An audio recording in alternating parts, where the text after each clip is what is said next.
and welcome to our new season at Superbwoman Sundays at 7. I'm your host, Janet Neal, the founder and queen bee at the Superwoman Incorporated. So glad that you found us, so glad that you're watching us today.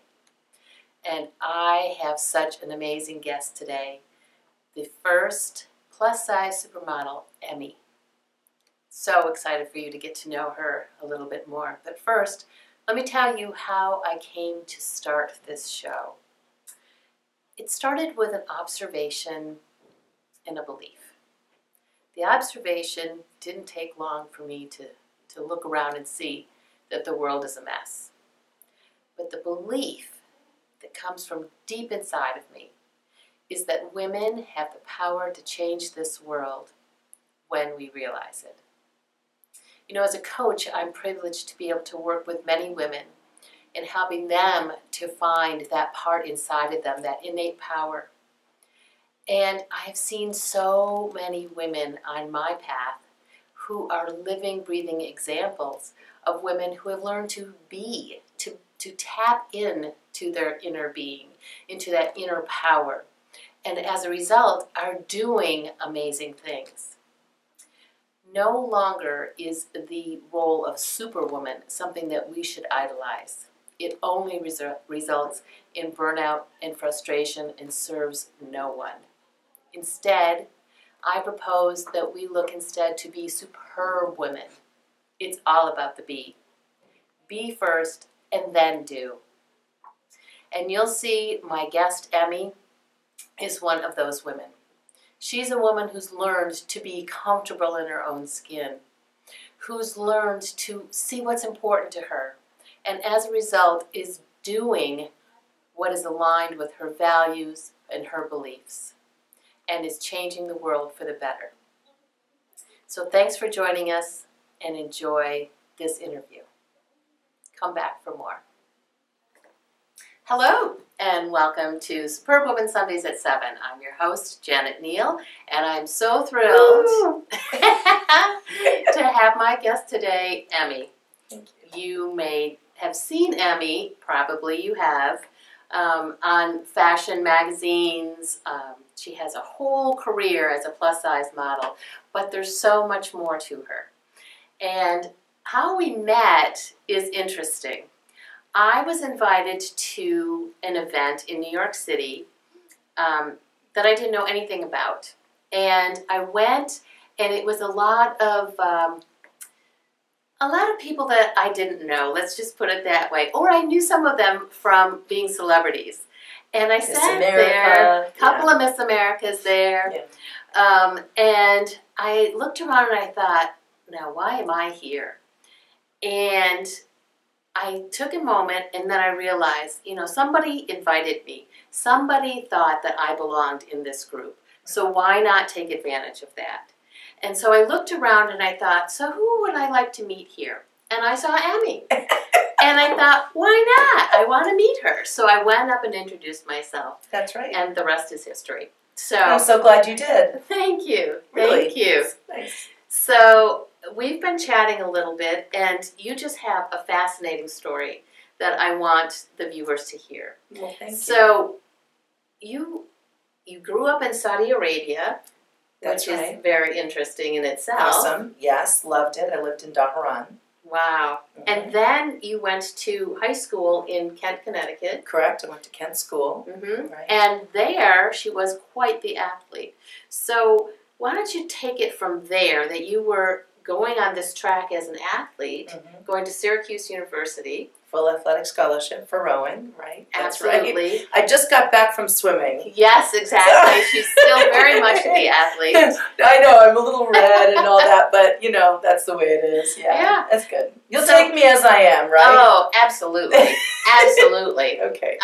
So tell us, I mean, how did you go from being on this athletic track to ending up being a supermodel, a plus-size supermodel, and more? Well, it's interesting, Janet, that we were just discussing how there are times that you feel that you can cherry pick the opportunities that come our way.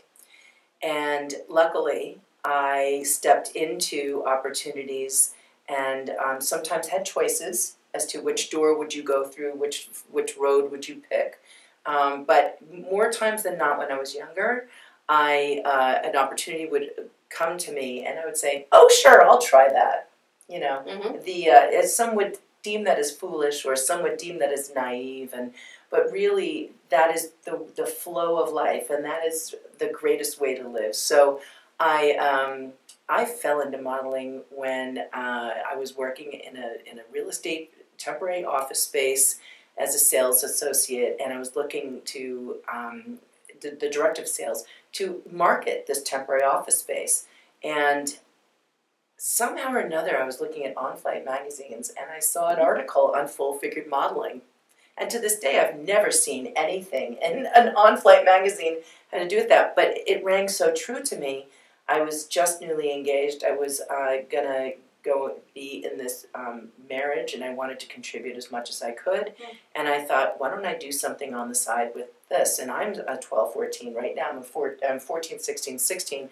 At the time, I was a 12, 14, and that's what they were looking for. So I put on red lipstick, a patent leather, belt, and all this, and jumped into the car. Put from my real estate firm. I walked into this agency, and the agent there just said, "Stop! Don't go anywhere. We'd like to sign you." Now that doesn't ever happen. Right. That doesn't happen too often to people, but that actually did happen, and I laughed and giggled all the way back in the cab. I'm taking off my makeup, and I come in, and my boss, I had to tell my boss that I was going to start going on go-sees during the lunchtime, and he was like, "Well, as long as you get your work done, that's great." Well, I started filling the office space 80%. And I was getting raises all the time, and finally had to focus. That's the other thing. You can't do too many things, or else nothing is going to blossom. Right. So what I used to go poo, like, no, I don't want to wear makeup and hair and all that. Now I love it. I enjoy it. I have such a great time with it. And I take it as a business. I don't take it as a anything beyond that. And I also use it as a vehicle for advocacy. To push ideas and concepts that are not mainstream as a communicator, and graduating from Syracuse University with a communication and speech, speech communication and television and all that. I'm using the clothing that I've done, and I've gotten into clothing lines, and I'm getting back into clothing again. Yeah, tell us about that. Yeah, so I'm right now having V2 take place in Emmy Nation and Emme. I have a couple of nonprofit initiatives, Body Beautiful, which is a social campaign that is raising awareness about what your body wants to say to the world. It's one question. Oh. And if you go on our Facebook page, the Emmy Nation, the hashtag Body Beautiful, Supermodel, and it's not Emmy Nation, it's Supermodel Emme, and you can upload your own 15-second video that you write on a big piece of paper, and you answer the question. We're getting videos from people from all over the place, and we're putting 3 videos every week for 6 months until the actual documentary Body Beautiful is finished editing. Oh wow! And people that want to have their video uploaded and be included in the documentary have to sign a release, upload that, and upload their video. So men and women and kids and gay, straight, transgender are all communicating about this. So that's Body Beautiful, hashtag Body Beautiful. Check it out. It's really special. It grew from an internship project to help raise my numbers for social media. Oh, wow. To be something meaningful and within my real space, and then it just kind of blossomed. It was just great. And we'll have a slide at the end of this with information so you can check that out. Oh, thank you. That's so nice. And the other hashtag that we're working with is called Fashion Without Limits. And 3 years ago, I went to Syracuse and said, schools, women can't find clothes in department stores that fit properly or extend up in Missy up to an 18 or a 20, which people would say, "Are you kidding me? Really?" And one boxy fit for all full-figured women. I said, that can't be anymore. And you can't really go to the department stores and say, "Can you change your fit?" It's really the manufacturer. But then I started thinking, wait a minute. we got to go to the source. Where do designers learn how to become designers? School. So Fashion Without Limits started as a Kickstarter campaign, and I went to a few schools and asked if they would be interested. And at first it was like, no, we're doing our own thing. And I thought, I'm going to go back to my alma mater, and went to Jeff and Todd, the professors there, and they were open-armed, and Tracy Washburn, kind of the connector for all this at the school, they all said, we want to do this, we want to be able to get this program running. And last year we had more press on having this program. That's The fabulous. Business Insider, Vogue Italia, WWD multiple times. It was really beautiful. And now we're asking other universities to become ambassadors of this program, to take the tenets of what we're doing, then make it their own. You know, to really embrace this so that they can get their designers to graduate with more knowledge about how to design for women. It makes sense, And so right? it's not just the typical designing for like 2 to 4, but it's 2 to 22, something 2 to like 22. that. So Wolf Form stepped up and gave us an amazing donation of 12 forms that the 16s were all in my scanned image. And then we had from that 16, an 18, a 20, a 22 dress form. So that was then brought into the cutting room or the design room at school that now complements the 2, 4, 6, and 8 forms. So all these students, all these new designers are working on from size 2 up to size 22. Fabulous. And it's not something that's like, you want me to do what? Because Right. the first year, the students were like, you're asking me to, Right. and they didn't quite understand. Then the winner of 2 years ago got all this press. This year, the kids come in going, well, I want to work on the full figure ones. So it was really cool. It was really That's cool to see very the leaf turn over. Yeah. And when you walk up into the warehouse at Syracuse and you see the forms, all those forms have the tinfoil project or the paper project or whatever project they're going to be working on, button project. You know how in design school they always give you all these different crazy things to do. And you see them on all the forms, it just looks so normal. So if anybody wants to check that out, it's hashtag SUFWL and hashtag FWL. Great. It's wonderful. So we have a textbook that's being written right now. We have a publisher in England that's very excited to work with us. And as each school signs on, then they'll be able to get, how to draft, how to draw, how to drape, how to grade, and all the different various full-figured body types. Because, as we know, not everyone is one fit. Not that square, boxy fit. So it's exciting. It's great to see other schools doing their own thing too. It's nice to see the big picture that women are going to be designed for, whether it's online, in department stores, and specialty stores, then being considered, which really is the point to Fashion Without Limits. So. Well, the thing though about you that I really admire is that it's not just the fashion part, that you're fashion for plus size women, but it's owning who you are. And it's really, you're a healthy person. Thank you. And when I'm not being crazy. No, but that's your emphasis is on health. It's not on it's not on all the starving yourself, and it's loving yourself. So tell us a little bit of how you got into that. Well, thank you, and that's very sweet of you. I appreciate that. I think that as a young person, I just couldn't understand why I couldn't fit into those size 10 jeans. And I'm almost 6 feet. I'm 5'11", and I am definitely a mesomorph. I am Polish and German, and like when my family would go walking into a restaurant, my brother's 6'8". Oh, my wow. mom's 5'10", father's 6'6". My sister's 6'1". I'm close to 6 feet. So they're like, do we have enough food? Do we have enough food? What, oh my God. So, and we all got athletic scholarships. Oh, wow. We were very lucky. My stepfather was very lucky. But I don't know, it just was in our genes. So, but interestingly enough, there was an issue for my mom, being a mom in the 60s, and when Twiggy was around. Oh, gosh, yes. She put herself through hell. And it was really hard to, and she attracted a second husband that also had issues. And it wasn't just women having these issues.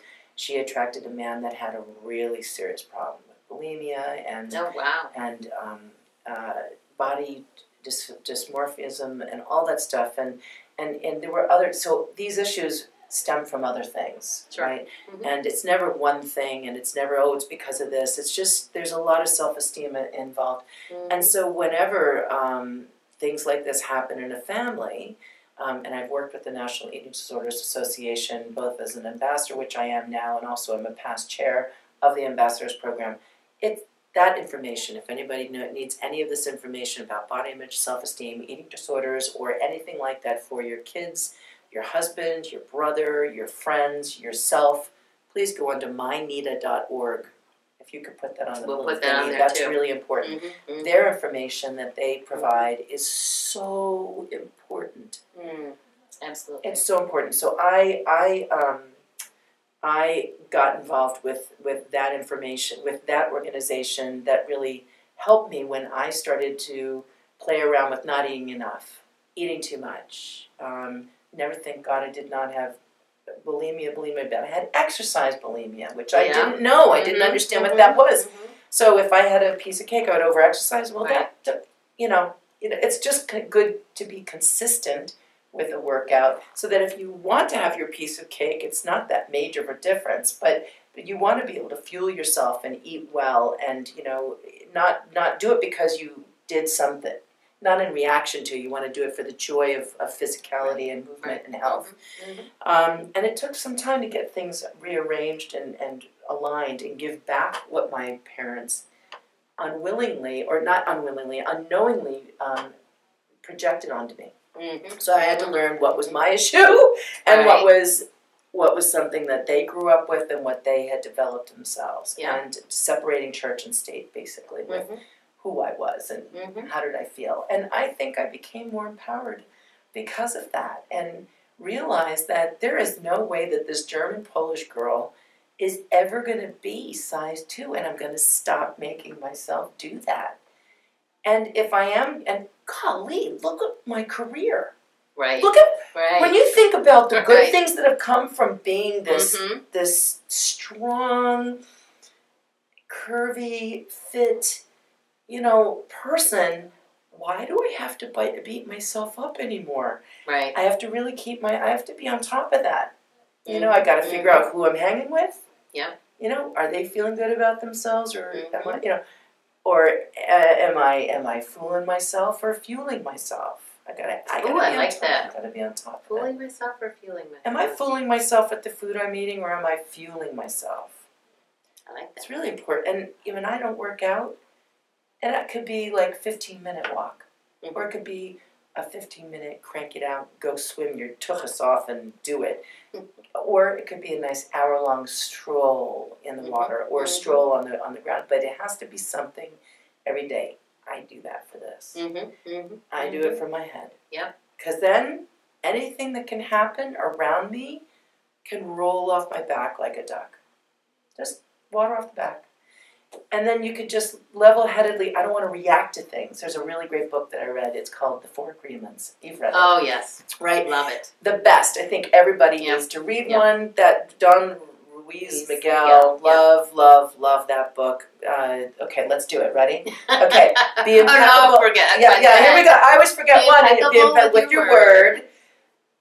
Don't assume anything. Don't make assumptions. That is like the best darn thing ever. Okay.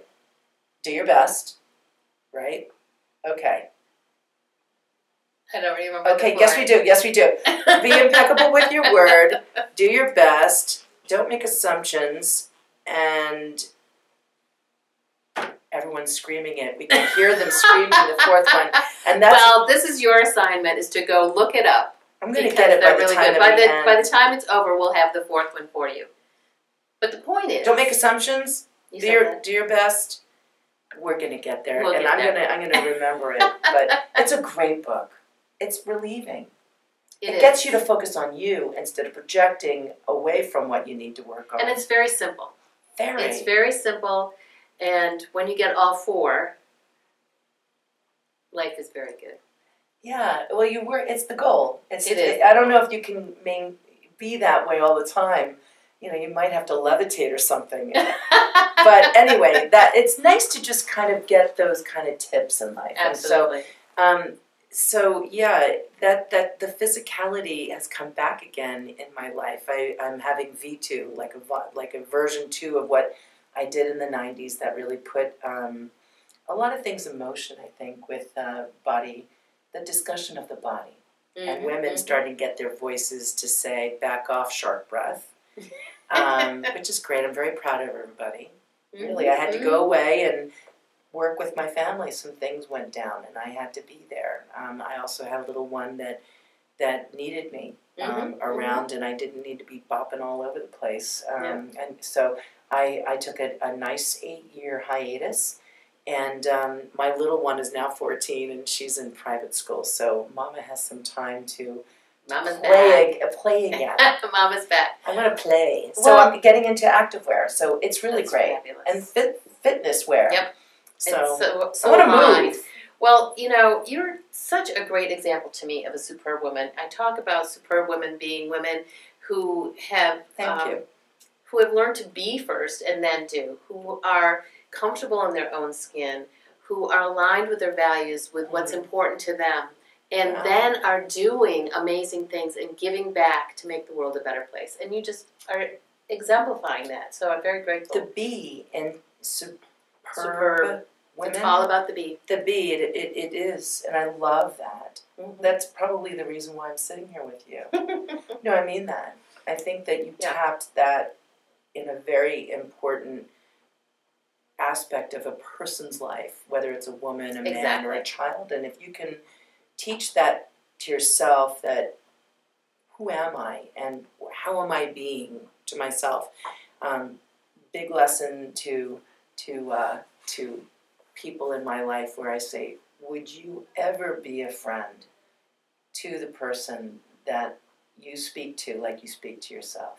Would you ever want them to be in your house breaking bread with you or celebrating with you? I mean, if we can be better for ourselves, anything that rolls out of us, anything, even the breath that we exhale, and anything, any thoughts are so powerful.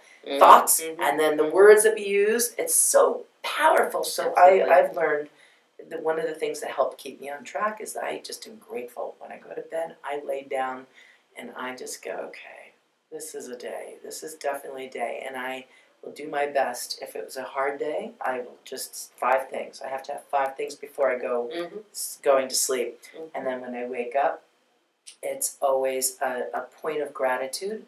I must have that, or else if I get up really quickly and something woke me up really fast and I forgot to do it, I always feel a little bit of a misstep in my day. And I make sure that when I get a moment, and I started meditating too, so I can let it all go.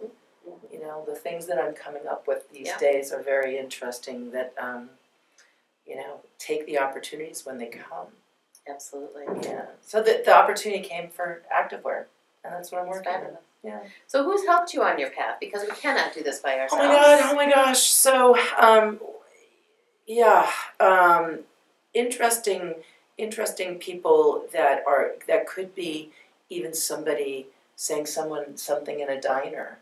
Like a waitress. There's one waitress in a diner that's something that I swear to you, I felt like she was placed there at that exact time, you know, and she was talking about something very esoteric when I was having a coffee. I was driving to Syracuse, and she goes, you know, we only have this present moment. It really is that.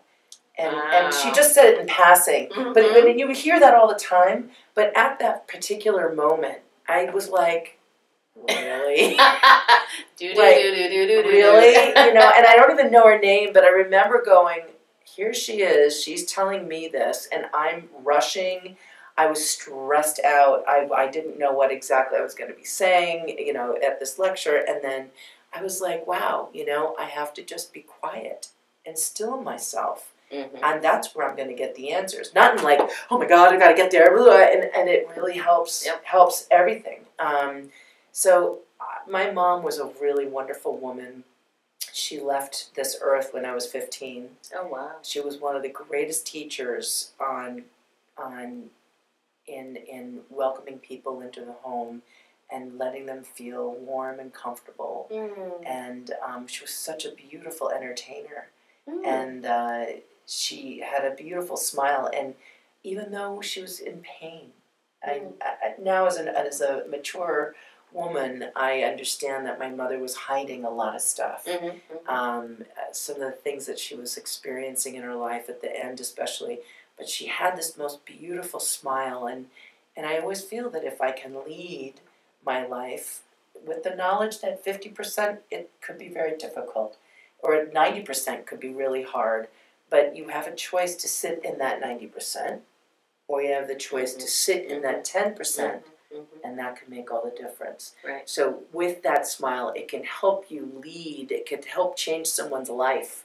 Right. By a smile that you would not expect. And I make a point, like when people serve me, whether it's a janitor in a YMCA or it's someone serving me in any way, I make sure that I try to remember to say thank you and to smile. Yeah. And not give them my bad day. And so that definitely comes from my mom. And that kind of effervescence and sparkle that she had, that is, and because she left me so young, I feel that when I'm able to share that, that gives me that effervescence to share, and that's helped a lot. Yeah. Lovely. So yes, and my daughter's like, you know, she's a great role model for me. She's like this nugget, but you know, she helps me stay on sharp. Yeah, I want her to succeed and surpass me, and I'm definitely laughing and saying, oh yeah, that's not going to be a problem at all. That's not going to be a problem at all. She's got her own agenda, and it's great. It's great. I'm going to be so excited sitting there rooting her on. It's awesome. Excellent. Well, one other thing I talk about with Superwomen is how Superwomen have realized that the shoulds are what contain like the guilt in life, and that they've learned how to release them, or release some, or are working on releasing them. So what about you? Any shoulds you've decided to let go in your life? Okay, there is one. There's one really big one from Syracuse. I was invited to the Olympic trials in a double with my girlfriend Sheila. And this was in Syracuse, rowing. Yeah. And I did not have the financial means to make camp because you have to pay for yourself. We didn't have sponsorships or anything. And I was also asked to work for the local TV station, the CBS affiliate, and I knew that I was going to go into the career of sports broadcasting, and I had to make a choice. And that choice was the hardest choice to ever take, take the internship for the summer so I had it on the resume so that I could actually get a job today, versus doing something that I really dreamt, and I really, oh my gosh, we worked so hard. And to be invited to do that, I was a number 6 in the powerhouse seat in the boat of an 8, and the invite was for a pair. So there was a thing of fear that popped in, and also I didn't know how to financially do it, and I begged forgiveness from my girlfriend, and I think she went with another class, a teammate, and they did very well. They went to Princeton, and I lived vicariously through what I heard from them, but that was a should that I had to really let go. Shoulds, woulds, coulda. It doesn't do anything but cause internal havoc. And it's, just take the opportunities when they come. Do your best at not thinking that you can cherry pick. When something comes to your table, even though you don't know where it's going to lead you, it's coming to you for a reason. Now at 52, I can actually say that. I did not know that. Right. I didn't know that. Right.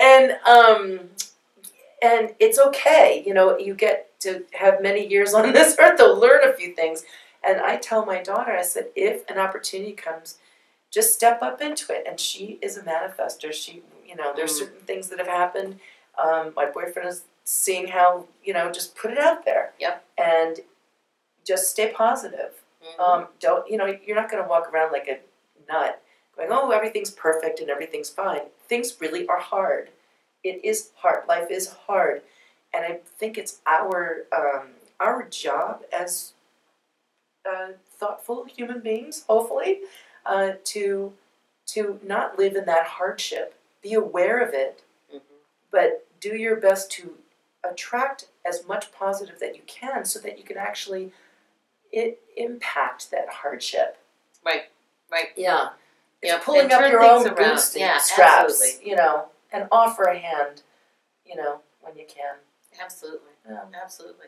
So you touched on that you are getting back into the fashion, into the activewear. Activewear. I was going to say fitness wear, but I thought that's activewear. Right. Activewear. Yeah, lounge, activewear, athleisure. Athleisure. Oh. Yeah. So it can kind of, today we don't have such a culture that you must have a business suit.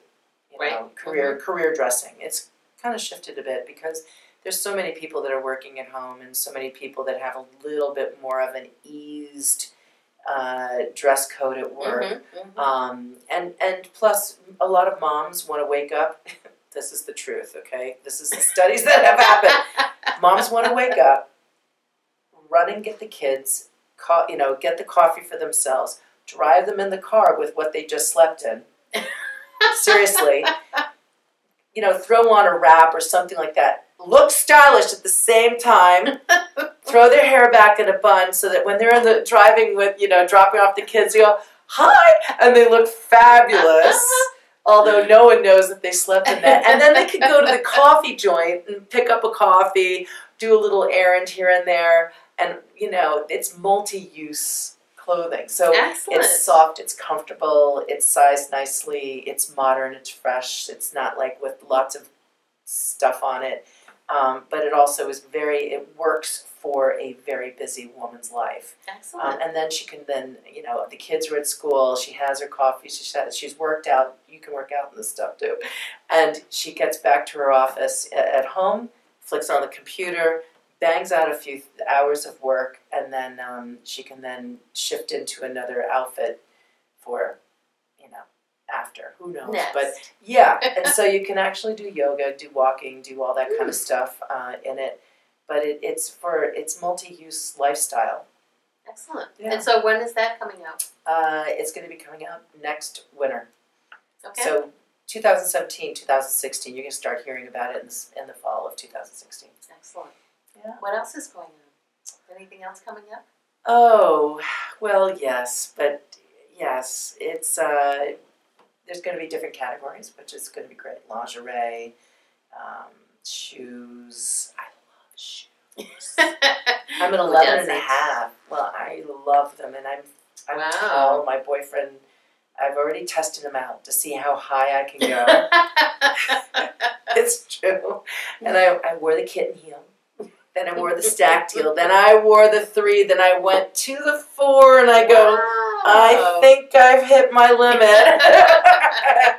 But yeah, I'm getting into shoes and some technology to really make shoes very, very comfortable and athletic shoes. So I want to do some events that take us from one coast to the next and spread the joy of being physical.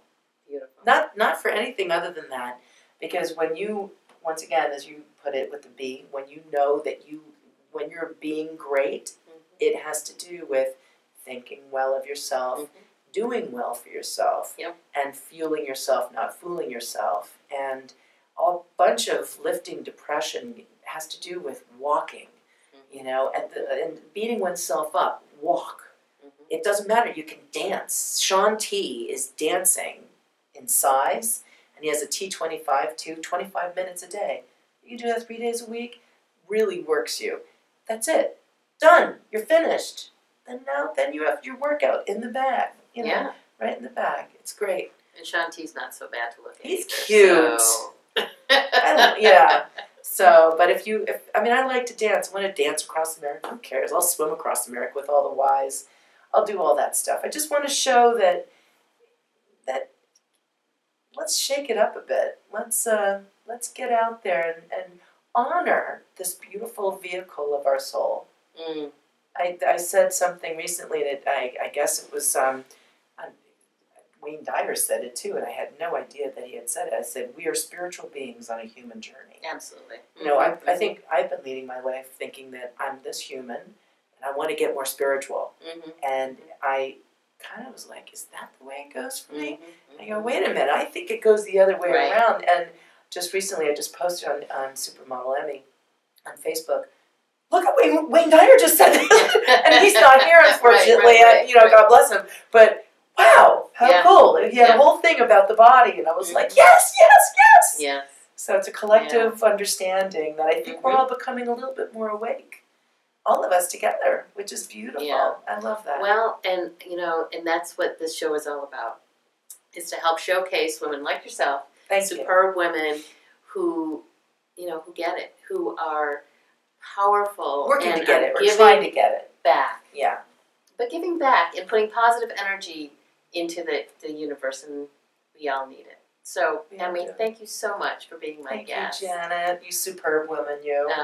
Takes one to know one. Thank you. Thanks. So join us again next week for another edition of Superbwoman. Thanks.